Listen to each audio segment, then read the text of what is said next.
Hello दोस्तों, मैं दीपेश कुमार आप सबके बीच में एक नए वीडियो के साथ दोस्तों।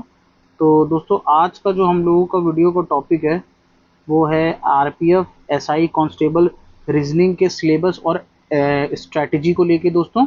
जिसमें हम लोग ये देखेंगे कि हम लोगों के जो मैथ्स में रीजनिंग में 35 क्वेश्चन जो हम लोग के रीजनिंग में 35 क्वेश्चन आ रहे हैं।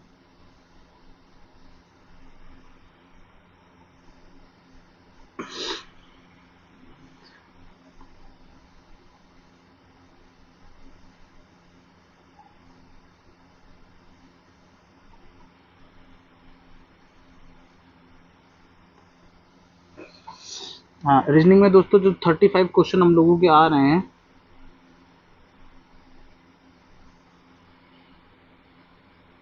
35 क्वेश्चन जो हम लोग के आ रहे हैं उनके बारे में दोस्तों हम लोग देखते हैं।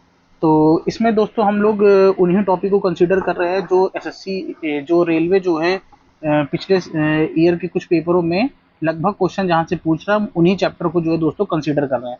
तो चलिए दोस्तों अपना वीडियो स्टार्ट करते हैं। तो दोस्तों देखिए, रीजनिंग हमारी दो तरह की होती है, एक होती है वर्बल और एक होती है नॉन वर्बल। सबसे पहले हम लोग वर्बल के टॉपिक को देख रहे हैं दोस्तों कि हमें क्या क्या टॉपिक को पढ़ना बहुत ज़्यादा इंपॉर्टेंट है, जिससे हमारे 35 क्वेश्चन जो है वो इजीली जो है पेपर में हो पाए दोस्तों। तो आई होप सो आपको वीडियो पसंद आएगा। चलिए स्टार्ट करते हैं। तो दोस्तों फर्स्ट ऑफ ऑल सबसे पहला जो टॉपिक है हम लोगों का वो है कोडिंग डिकोडिंग। क्या है दोस्तों? Coding decoding. और सेकंड टॉपिक जो है दोस्तों हम लोगों का वो है युग्म युग्म गठन यानी कि पेयर फॉर्मेशन। थर्ड टॉपिक जो हम लोग का इंपॉर्टेंट है वो है दोस्तों लेटर सीरीज यानी कि अक्षर श्रृंखला। एंड फोर्थ चैप्टर जो हम लोगों को पढ़ना होगा जो एग्जाम पॉइंट ऑफ व्यू से बहुत ज़्यादा इंपॉर्टेंट है, जिसको हम लोग बोलते हैं वर्णमाला श्रृंखला यानी कि अल्फाबेटिकल सीरीज दोस्तों। ठीक है। नेक्स्ट चैप्टर जो है दोस्तों हम लोग का है वो है शब्द गठन यानी कि वर्ड फॉर्मेशन। वर्ड से रिलेटेड जो भी चीज़ें हम लोगों में आती हैं,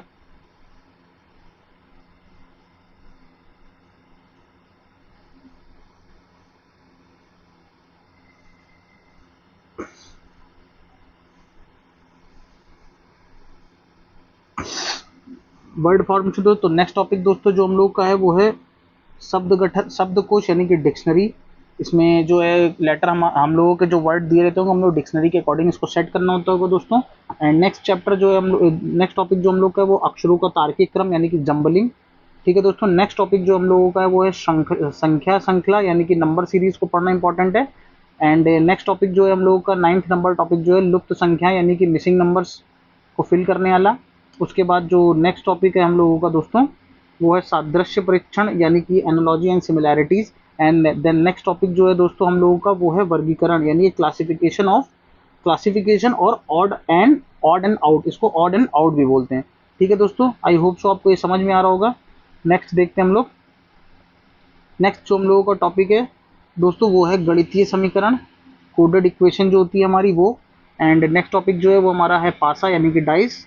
एंड उसके बाद का जो 14 नंबर चैप्टर है वो हम लोग का है घन तथा घनाभ यानी क्यूब एंड क्यूबॉइड। एंड उसके बाद जो नेक्स्ट टॉपिक है हम लोगों का वो है आकृति की गणना यानी कि काउंटिंग फिगर्स। ठीक है। एंड नेक्स्ट टॉपिक जो है दोस्तों वो है ब्लड ब्लड संबंध। सॉरी दोस्तों, यहाँ पे थोड़ा सा गड़बड़ हो गया, ये ब्लड इक्वेशन हो गई, ये ब्लड इक्वेशन ना होकर ब्लड रिलेशन होगा। ठीक है दोस्तों, क्या होगा? ब्लड रिलेशन रिलेशन है हमारा। ठीक है दोस्तों, आई होप सो आपको ये भी समझ में आ गया होगा। एंड उसके बाद जो नेक्स्ट टॉपिक है दोस्तों हम लोग का है वो है कैलेंडर। एंड उसके बाद का जो नेक्स्ट टॉपिक है वो है क्लॉक यानी कि घड़ी। कैलेंडर और घड़ी ये दोनों चैप्टर हम लोग के रेलवे पर्पज से इंपॉर्टेंट और ये पूछे जाते हैं। ठीक है दोस्तों, नेक्स्ट देखते हैं हम लोग। नेक्स्ट हम लोग देख रहे हैं, नेक्स्ट जो है हम लोगों का टॉपिक जो है दिशा और दूरी। ठीक है दोस्तों, क्या टॉपिक हम लोग का? दिशा और दूरी यानी कि डायरेक्शन एंड डिस्टेंस। उसके बाद जो नेक्स्ट टॉपिक है दोस्तों वो है न्याय निगमन यानी कि न्याय संगत यानी कि सिलोगिज्म दोस्तों। ये वेरी इंपॉर्टेंट चैप्टर है। ठीक है, जो जो हमारे रेलवे के पेपर में बहुत ज़्यादा पूछा जाता है, इंपॉर्टेंट। इसको हमें बहुत ठीक से पढ़ना होगा। उसके बाद दोस्तों आता है कि क्रम व्यवस्था परीक्षण यानी कि रैंकिंग चैप्टर। उसके बाद जो नेक्स्ट टॉपिक है दोस्तों वो हम लोग का है बैठने की व्यवस्था यानी कि सिटिंग अरेंजमेंट। उसके बाद जो नेक्स्ट टॉपिक है दोस्तों वो है पजल यानी कि पहेली। अब देखिए दोस्तों, इसमें हम आपको एक चीज़ समझाना चाहते हैं कि देखिए इंपॉर्टेंट पॉइंट ऑफ व्यू से दोस्तों तो हम लोग देखते हैं सबसे पहले मतलब दिशा और दूरी, न्याय निगमन, क्रम व्यवस्था और बैठने की व्यवस्था। ठीक है दोस्तों। पजल को जो है दोस्तों हम लोग उतना ज़्यादा इम्पोर्टेंट कंसीडर नहीं कर रहे हैं। ये बैंकिंग पर्पज से ज़्यादा इंपॉर्टेंट है दोस्तों, ठीक है। तो इसको हम लाइटली मतलब कि केवल आप देख लीजिएगा किस किस टाइप के हल्के सवाल लगा लीजिएगा, ठीक है दोस्तों। उसके बाद का जो नेक्स्ट टॉपिक था हम लोगों का दोस्तों, वो है हमारा वेन डायग्राम, यानी कि वेन आरेख। उसके बाद ये भी इंपॉर्टेंट चैप्टर है दोस्तों एग्जाम पर्पज से। और उसके बाद का जो नेक्स्ट टॉपिक है दोस्तों, वो हमारा इनइक्वालिटी यानी कि असमानता। और दोस्तों ये जो इसके बाद के जो हम लोग के टॉपिक हैं, यानी कि ये चैप्टर कथन और तर्क, कथन और पूर्वधारणाएं, कथन और निष्कर्ष, और कथन और कार्रवाई, ये चारों चैप्टर जो हैं हमारे एग्जाम पॉइंट ऑफ व्यू से बहुत ज़्यादा इंपॉर्टेंट है, very very important. In chapter को हम लोग स्किप करके नहीं जाना है दोस्तों, इन चैप्टर को हमें पढ़ के जाना होगा, ठीक है दोस्तों। मैं समझा दे रहा हूँ कि ये जो 4 चैप्टर हैं हमारे, इनको भी बहुत ज़्यादा इंपॉर्टेंट है, इनको हमें पढ़ के जाना है, ठीक है दोस्तों। जो कि हम लोगों के हैं कथन और तर्क, कथन और तर्क, कथन और पूर्वानुमान, कथन और निष्कर्ष, कथन और कार्रवाई, ठीक है दोस्तों। आई होप सो आपको ये समझ में आ रहा होगा। नेक्स्ट चलते हैं। नेक्स्ट चैप्टर जो है दोस्तों, वो हम लोग का है शब्दों पर आधारित प्रश्न, वर्ड बेस्ड प्रॉब्लम, जो वर्ड के ऊपर प्रॉब्लम होती है वो। उसके बाद मैट्रिक्स, ये भी नॉर्मल चैप्टर, पहले बहुत पूछा जाता था, इस समय बहुत ना के बराबर पूछा था, फिर भी हम लोग स्किप नहीं करेंगे, पढ़ के चले जाएंगे। छोटे छोटे टॉपिक हैं, इनको दोनों को हम लोग कवर कर लेंगे, ठीक है दोस्तों। आई होप सो आपको ये समझ में आएगा। नेक्स्ट चलते हैं दोस्तों। नेक्स्ट अब हम लोग का टॉपिक आता है non verbal. Non verbal section में हमारे जो चैप्टर हैं उनको देख लेते हैं। तो स्टार्ट करते हैं दोस्तों। पहला चैप्टर जो हम लोगों का है, दर्पण और क्षैतिज प्रतिबिंब है, दर्पण और क्षैतिज यानी कि mirror and water image. Next topic जो हम लोग को कागज मोड़ना एवं काटना, यानी कि पेपर फोल्डिंग एंड कटिंग, ठीक है दोस्तों। थर्ड टॉपिक जो है हम लोग का, वो है छिपी हुई आकृति पता लगाना, यानी इम्बेडेड फिगर। कोई फिगर दिया होगा, उसके अंदर कोई एक डायग्राम छुपा होगा, उसको हमें ढूंढना होगा, ठीक है दोस्तों। आई होप सो आपको समझ में आ रहा होगा। नेक्स्ट जो देखते हैं, वो आकृतियों को पूरा करना, यानी कि कंप्लीशन ऑफ फिगर, फिगर को कंप्लीट करना, ठीक है दोस्तों।